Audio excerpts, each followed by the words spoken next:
Export these textures from Unreal.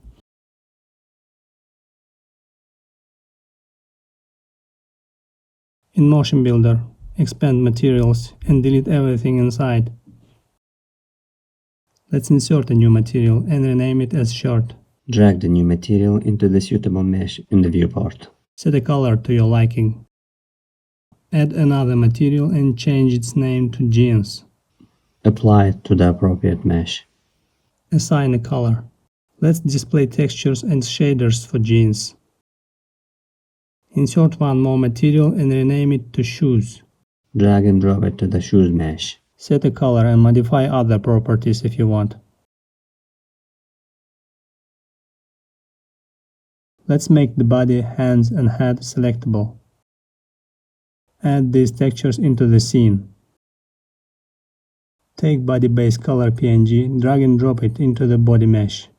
Rename the new material as body. Hide the body group. Drag and drop the body material into the hands mesh. If you can't see the changes, set the model's display to textures and shaders.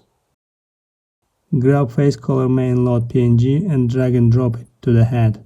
Let's rename this material as face. We can delete the rest of the newly added materials. See you in another tutorial.